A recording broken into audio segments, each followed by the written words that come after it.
Sebelumnya pemirsa, Kejaksaan Agung memeriksa Menpora Dito Aryo Tejo sebagai saksi dalam kasus dugaan korupsi pengadaan infrastruktur BTS pada Juli lalu. Tak hanya itu, di bulan yang sama, Kejaksaan Agung menerima pengembalian uang 27 miliar rupiah yang disebut terkait dengan penanganan perkara kasus korupsi Menara BTS. Menteri Pemuda dan Olahraga Dito Aryo Tejo pada Juli lalu telah memenuhi panggilan Kejaksaan Agung. Dito dipanggil sebagai saksi kasus korupsi pengadaan infrastruktur Menara BTS yang menyeret Menteri Komunikasi dan Informatika nonaktif Johnny G. Plate. Selama 2 jam, Menpora Dito diperiksa penyidik Kejaksaan Agung sebagai saksi dalam kasus korupsi Menara BTS.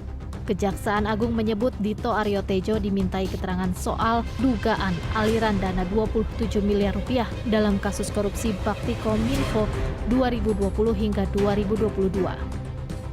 Usai pemeriksaan, Direktur Penyidikan Jampitsus Kejagung menyatakan uang 27 miliar rupiah tersebut tidak ada hubungannya dengan tindak pidana kasus korupsi Baktikominfo paket 1-5. Terinfo dalam rangka untuk menangani atau mengendalikan penyidikan, ada upaya untuk mengumpulkan dan memberikan sejumlah uang, sehingga dari hal tersebut nampak jelas bahwa peristiwa ini tidak ada kaitannya dengan tindak pidana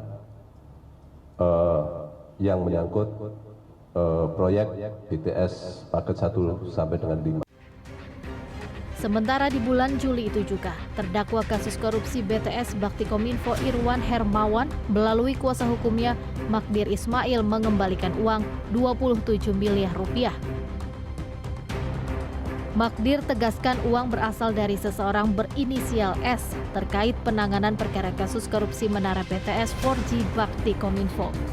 Sementara itu dalam persidangan pemeriksaan dugaan korupsi BTS Kominfo, terdakwa sekaligus saksi mahkota Irwan Hermawan menyebut nama Menpora Dito Aryo Tejo menerima uang sebesar 27 miliar rupiah untuk membantu menyelesaikan kasus dugaan korupsi BTS 4G di Kejaksaan Agung. Tim Liputan Universe.